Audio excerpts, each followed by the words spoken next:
Hello everyone and welcome to my channel knowledge fusion. कल की video में हमने पढ़ा था कि आर्मस्ट्रांग नंबर क्या होता है। आज का जो क्वेश्चन है वो कुछ उसी तरह सिमिलर है। आज का क्वेश्चन है कि वीकॉम नंबर क्या होता है।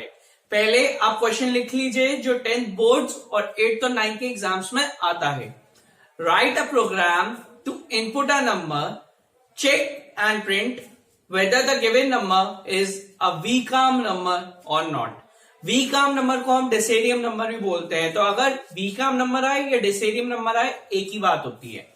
अब मैं पहले आपको समझा देता हूं कि VCOM नंबर क्या होता है। उसके लिए हम एक एग्जाम्पल लेंगे। फॉर एग्जाम्पल मानिए नंबर है 135। तो सबसे पहले हमें क्या करना होगा, हमें इसकी डिजिट्स काउंट करनी होंगी। डिजिट्स आ गई 3, ठीक है। उसके बाद पहली डिजिट जो है उसकी पार लगानी होगी 1, दूसरी डिजिट जो है उसकी पार लगानी होगी 2 और तीसरी डिजिट जो है उसकी पार लगानी होगी 3। तो और उसके बाद इन तीनों का एडिशन करना होगा। जो फिर नंबर आएगा, जैसे 1 की पावर 1 प्लस 3 की पावर 2 9 प्लस 5 की पावर 3 125, इनका सम अप होके टोटल ये आ जाएगा 135। यानी कि डिजिट्स के ऊपर एक एक पार लगानी है और एक एक पार इंक्रीज करते जाना है। 1 2 और 3 ऐसे करके जितने नंबर्स होंगे उतनी पार इंक्रीज होती जाएगी। जो आपकी लास्ट पावर होगी वो हमेशा आपकी नंबर ऑफ डिजिट्स के इक्वल होनी चाहिए। और इन तीनों का या जो भी नंबर की सारी डिजिट्स होंगी उनका जब आप सम करेंगे तो वो नंबर के इक्वल आना चाहिए, तभी उसे हम बोलते हैं वीकॉम नंबर या डेसिडियम नंबर। अब मैं इसकी प्रोग्रामिंग आपको जावा में करके दिखाऊंगा कि जावा में हम इसे कैसे सॉल्व करेंगे। आइए देखते हैं।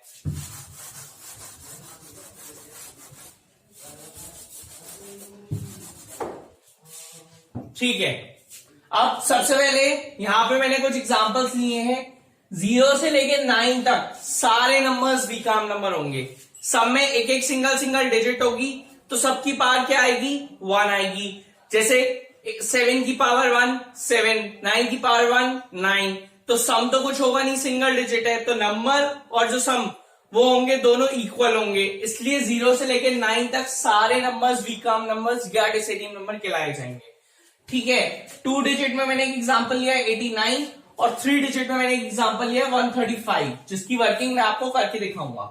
सबसे पहले मैंने हमेशा आपको बताया है कि हमेशा जावा में स्टार्टिंग करते हैं क्लास से।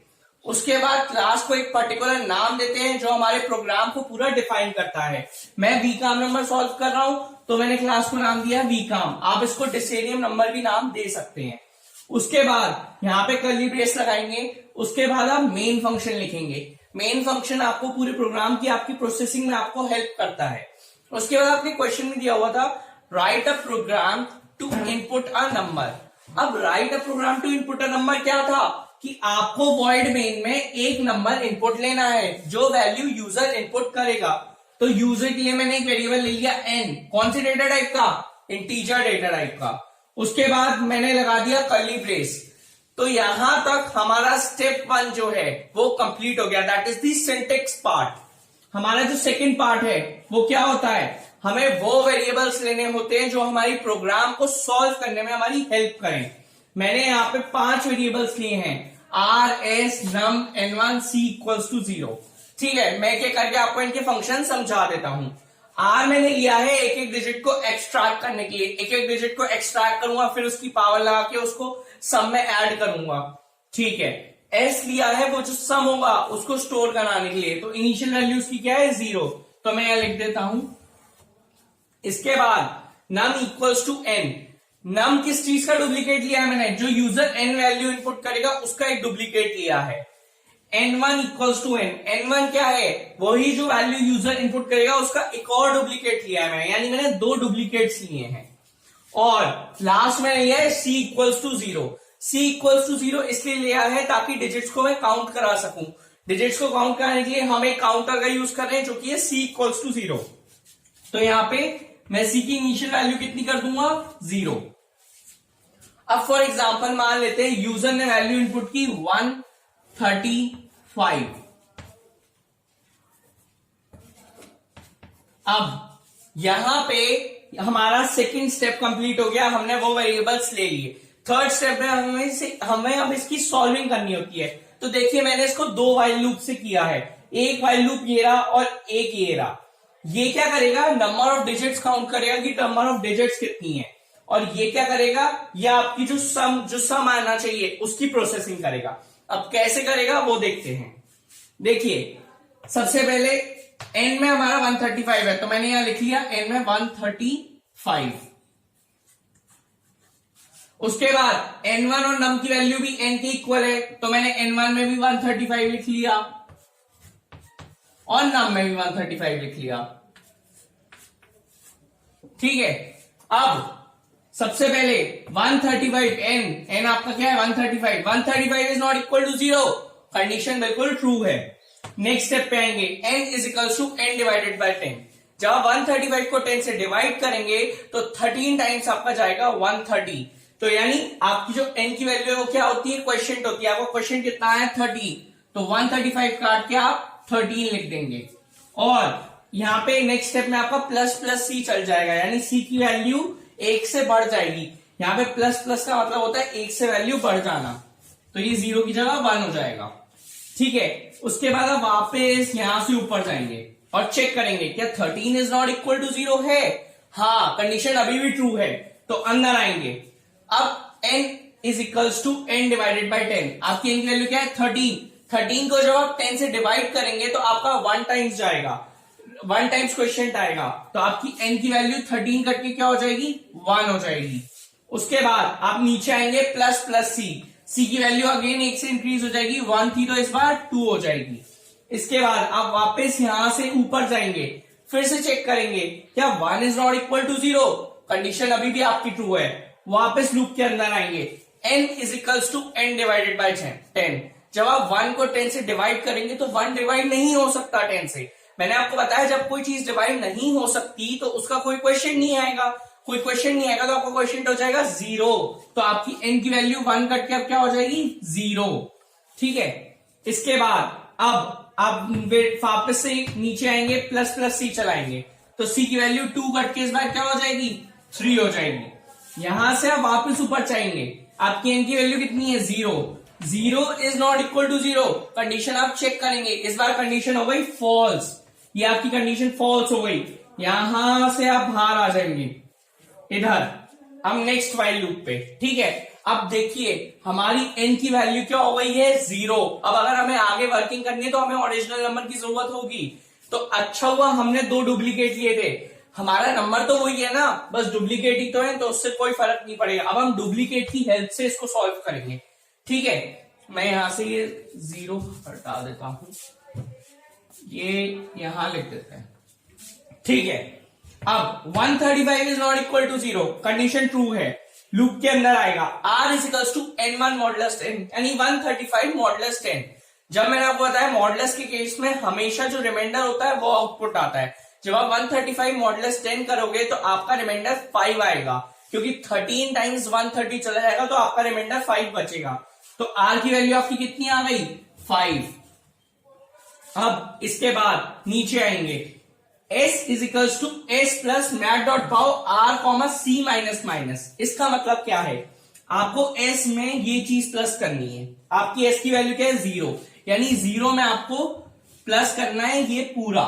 अब ये क्या है, मैट डॉट पाओ एक फंक्शन होता है जो एक्सपोनेंट वैल्यूज को ऐड करता है या एक्सपोनेंट वैल्यूज को सॉल्व करता है। जैसे 4 की पावर 7, तो जो पहला नंबर होगा वो पावर होगी, वो नंबर होगा, और जो दूसरे जो होगा वो पावर होगी। इसका मतलब क्या है, ये कैसे सॉल्व होगा, r की पावर c।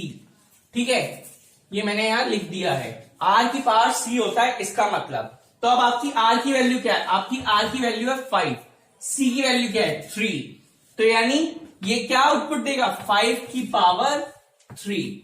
ठीक है, तो अब 0 में आपका s plus math dot power ये पूरा प्लस होना, तो 0 प्लस 5 की पावर 3 ऐड हो गया। ठीक है, अब उसके बाद लिखा होगा c के बाद माइनस माइनस। माइनस माइनस का मतलब है कि c की वैल्यू जो है वो 1 से कम हो जाए। तो ये c की वैल्यू 3 थी, तो अब ये 2 हो जाएगी। इसके बाद अब यहां पे नेक्स्ट स्टेप पे आ जाएंगे, अब नेक्स्ट स्टेप पे क्या है, n1 is equals to n1 divided by 10। अब आपकी n1 की वैल्यू क्या है 135। जब आप 135 को 10 से डिवाइड करेंगे तो आपको क्वेश्चन 13 आएगा, 13 टाइम्स आएगा, तो ये n1 की वैल्यू अपने आप कट के 13 हो जाएगी। इसके बाद आप यहां से वापस ऊपर जाएंगे, ये इधर, ठीक है। अब 13 is not equal to 0, condition true है, हाँ ट्रू है। वापस अंदर आएंगे, r is equals to 13 modulus 10। 13 को जब आप 10 से मॉडुलस करेंगे तो आपका रिमाइंडर कितना आएगा 3 आएगा। तो आपकी r की वैल्यू 5 कट के क्या हो जाएगी 3 हो जाएगी। उसके बाद आप नेक्स्ट स्टेप में आएंगे, s is equals to s plus, यहां पे लिखा है s प्लस, तो आपकी s की वैल्यू क्या है ये, इसमें आपको क्या प्लस करना है, ये मैट डॉट पाव r comma c minus minus plus करना है। तो आपकी r की वैल्यू अब क्या है 3, तो 3 की पावर c की वैल्यू क्या है 2, तो यानी 3 की पावर 2 आपको ऐड करना है। तो ये हमने ऐड कर दिया 3 की पावर 2। अब c माइनस माइनस था तो 2, अब c की वैल्यू जो थी 2 वो 1 कम हो जाएगी और वो 1 हो जाएगी। उसके बाद अब वापस नेक्स्ट स्टेप पे आएंगे, n1 is equals to n1 divided by 10। जब आप n1 की वैल्यू अब क्या है 13 को 10 से डिवाइड करेंगे तो आपका कितना क्वेश्चन आएगा 1 आएगा, आपको 1 टाइम्स आएगा। तो 13 कट के n1 की वैल्यू कितनी हो जाएगी 1।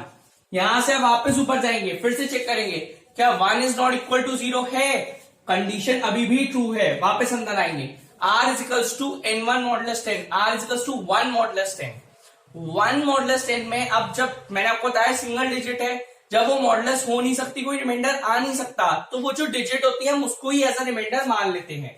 तो r की वैल्यू क्या हो जाएगी, r की वैल्यू 3 कट के 1 हो जाएगी।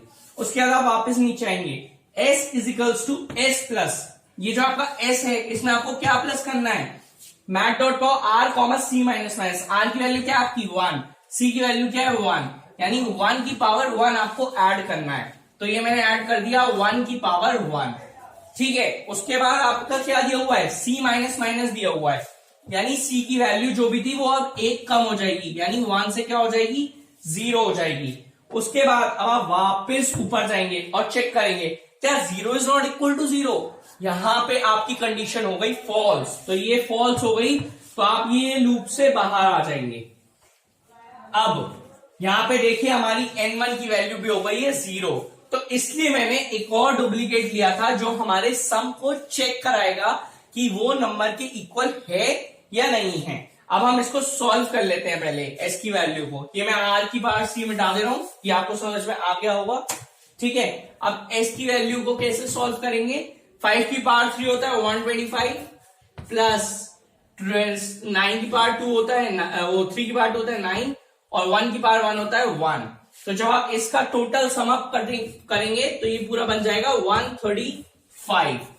अब हम चेक करेंगे क्या हमारी s की वैल्यू और num की वैल्यू दोनों इक्वल हैं। आपकी s की वैल्यू क्या है 135, num की वैल्यू क्या है 135, हाँ दोनों इक्वल है, 135 इक्वल इक्वल 135। इसका मतलब क्या है वीक आर्म नंबर। आप यहाँ पे इसकी जगह कुछ भी मैसेज टाइप कर सकते हैं, आप लिख सकते हैं it is a weak arm number.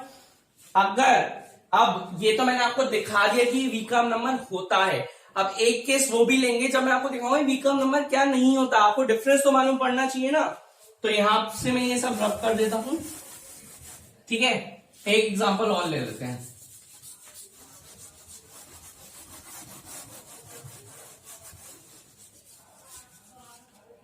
ये 135 हटा देते हैं, ठीक। अब देखिए फॉर एग्जाम्पल ले लेते हैं जैसे 28, ठीक है। मान लीजिए यूजर ने इनपुट किया है 28 और उसने कहा है कि चेक करके बताओ वीक आर्म नंबर है या नहीं है, ठीक है। तो यहां पे नम की वैल्यू मेरी क्या हो जाएगी 28, n1 की वैल्यू क्या हो जाएगी 28, ठीक है। s इनिशियली 0 होगा, c इनिशियली 0 होगा। अब मैं आपको डिजिट्स दोबारा काउंट करके नहीं बताऊंगा, ये मैंने फर्स्ट स्टेप में आपको पहले जब अभी समझाया था तब बता दिया था। तो जब आप डिजिट्स को काउंट कर लेंगे तो आपकी c की वैल्यू कितनी आ जाएगी 2 आ जाएगी, ये आपकी 2 आ जाएगी c की वैल्यू। और जैसी ही कंडीशन फॉल्स होगी आप सीधा इस लूप से बाहर आ जाएंगे। अब आप चेक करेंगे 28, क्योंकि यहां पे अब आपका ये 28 0 हो जाएगा जब, उसके बाद आप बाहर आएंगे तब चेक करेंगे। अब हमारा n जो है वो 0 हो चुका है तो अब हम n1 से वर्किंग करेंगे इसके डुप्लीकेट से। 28 is not equal to 0, condition true है, बिल्कुल ट्रू है, अंदर आएंगे। r is equal to n1 modulus 10, 28 modulus 10। जब आप 28 को 10 से मॉडुलस करेंगे तो आपका रिमाइंडर कितना आएगा, 8। उसके बाद आप वापस अगले स्टेप में आएंगे, s is equal to s plus, s की वैल्यू क्या की 0, 0 में क्या प्लस करना है, math dot pow r comma c minus minus, यानी r की पावर c आपको ऐड करना है। आपका r की वैल्यू क्या है 8, c की वैल्यू क्या है 2, यानी 8 की पावर 2 आपको ऐड करना है। तो ये आपने ऐड कर दिया 8 की पावर 2। इसके बाद क्या होगा, c माइनस माइनस है तो c की वैल्यू 2 से क्या हो जाएगी, अपने आप 1 हो जाएगी। ठीक है, उसके बाद आप नेक्स्ट स्टेप में आएंगे, n1 is equal to n1 divided by 10। जब आप 28 को 10 से डिवाइड करेंगे तो 2 टाइम्स आपका क्वेश्चन आएगा, तो आपकी n1 की वैल्यू क्या हो जाएगी, 2 हो जाएगी। इसके बाद आप यहां से इधर वापस ऊपर आएंगे, फिर से कंडीशन चेक करेंगे, क्या 2 इज नॉट इक्वल टू 0 है, यहाँ पे हमारी कंडीशन ट्रू है। वापस अंदर आएंगे, r is equal to 2 modulus 10। जब आप 2 को 10 से मॉडुलस करेंगे तो डिवाइड ही नहीं होगा, तो आप 2 को ही एज अ रिमाइंडर मान के आउटपुट ले लेंगे, तो आपकी r की वैल्यू 8 कट के क्या हो जाएगी, 2 हो जाएगी। वापस आप नीचे आएंगे, s is equal to s plus, अब ये आपका s है पूरा, इसमें आपको क्या प्लस करना है, math dot pow r comma c, आपकी r की वैल्यू क्या है 2, c की वैल्यू क्या है 1, यानी 2 की पावर 1 आपको इसमें ऐड करना है। तो हमने ये ऐड कर दिया 2 की पावर 1। इसको ऐड करने के बाद क्या होगा, c माइनस माइनस है, यानी c की वैल्यू अपने आप जो भी है वो 1 कम हो जाएगी, तो ये 1 से c की वैल्यू क्या हो जाएगी, 0 हो जाएगी। इसके बाद आप वापस नीचे आएंगे, n1 is equal to n1 divided by 10। आपकी n1 की वैल्यू है 2 को जब आप 10 से डिवाइड करेंगे तो 2 डिवाइड ही नहीं होगा, जब डिवाइड नहीं होगा तो कोई क्वेश्चन नहीं आएगा, जब कोई क्वेश्चन नहीं आएगा तो ऑटोमेटिकली क्वेश्चन 0 हो जाएगा, तो n1 की वैल्यू भी आपकी 0 हो जाएगी। अब आप यहां से वापस ऊपर जाएंगे, फिर से कंडीशन चेक करेंगे, क्या 0 इज नॉट इक्वल टू 0 है, नहीं, यहां पे आपकी कंडीशन हो गई है फॉल्स, ये आपकी कंडीशन फॉल्स हो गई, तो आप ये बाहर आ जाएंगे, फिर चेक करेंगे। अब यहां से बाहर आने के बाद पहले आप अपना s कैलकुलेट करेंगे, s इक्वल्स टू 8 का स्क्वायर, यानी 8 का स्क्वायर कितना हो गया आपका 64 प्लस 2 की पावर 1, ये कितना हो गया 2, यानी टोटल कितना आ गया आपका 66। ठीक है, तो पहले चेक करेंगे आप, s की वैल्यू आपकी 66 है, n की वैल्यू 28 है, क्या 66 इक्वल 28 है, नहीं, यहाँ पे आपकी कंडीशन हो गई है फॉल्स, ये आपकी फॉल्स हो गई। तो अब आपका ये वाला पार्ट नहीं, एल्स वाला पार्ट प्रिंट होगा, तो आपका एल्स वाला पार्ट क्या है, नॉट वी काम नंबर, यहाँ पे इसको लिख सकते हैं it is not a we come number. एक इंपॉर्टेंट बात, आप एसओपीएलएन यूज नहीं कर सकते, मैं सिर्फ आपको समझाता हूं तो यूज करता हूं, आपको पेपर में पूरा लिखना है system.out.println। तो इसमें बेसिकली क्या था कि हमें सबसे पहले डिजिट्स काउंट करनी थी, उसके बाद हर एक नंबर के साथ डिजिट्स की पावर लगानी थी, जैसे जो लास्ट डिजिट है हमारी उसकी पावर नंबर ऑफ डिजिट्स आएगी, फिर एक एक करके डिजिट्स की पावर कम होती जाएगी, और लास्ट में उन सबका सम अप करके आपको नंबर की इक्वल अगर आ रहा है तो वो आपका वी काम नंबर या डेसिरियम नंबर है। आई होप आपको ये क्वेश्चन क्लियर हो गया होगा। अगर आपको वीडियो पसंद आई हो तो इसको लाइक करें, शेयर करें और सब्सक्राइब करना ना भूलें, ताकि आपकी आगे कोई भी वीडियो मिस ना हो पाए। और एक बात, अगर आपको कोई भी क्वेरी है, कोई भी डाउट है, तो मेरा कॉन्टैक्ट नंबर और मेरी मेल आईडी डिस्क्रिप्शन बॉक्स में प्रेजेंट है, आप मुझे कॉन्टैक्ट कर सकते हैं। Have a good day.